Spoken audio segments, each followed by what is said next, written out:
Talk to me about the journey of becoming a number one international best-selling author. How was that like for you? Like sitting down, writing that book, and Okay. then what actually inspired you to want to write it? Okay.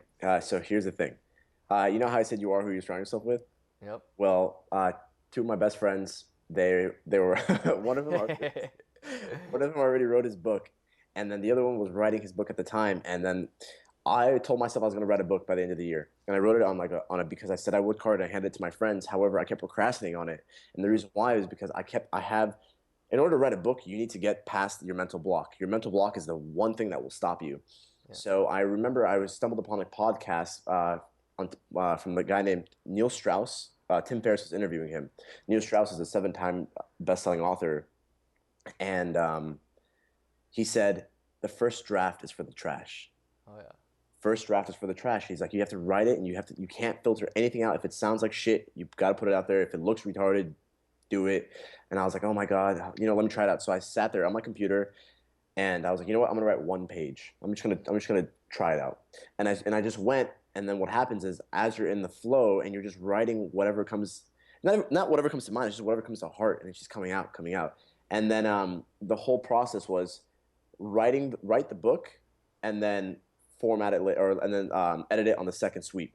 However, I was 96, 97 pages on my first book, but I had no way of marketing it. I had no way of making money with it. It was just there for me to write a book.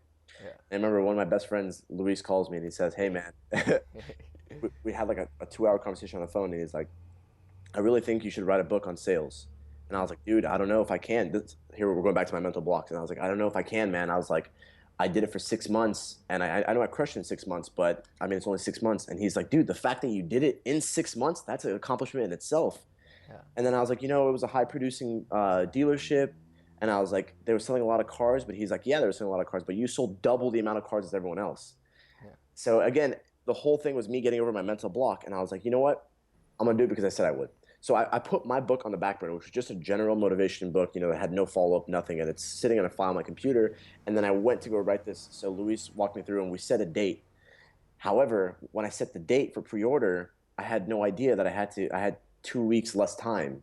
Mm. So I set the date a month in advance, and then after everything was all said and done, I only had 2 weeks to write, edit, and format my book, or else I'd be penalized by Amazon for a year, and I couldn't Yep. upload a book.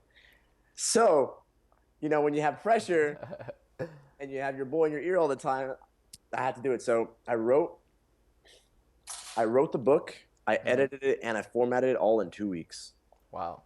And That's I called commitment. That's called just sticking with it and setting that deadline and following through with it. Right? You say out, you of would work course. at an auto car dealership, Yes. and I remember when we were talking, I said like, look, dude, you were talking about all the success you were having there. You're a top salesman, the youngest one at that car dealership. You were breaking records. You're outselling all the other fellow car salesmen there. And I was like, man, you have to lead with your success story. Because that's what's gonna lead other people to gravitate towards you because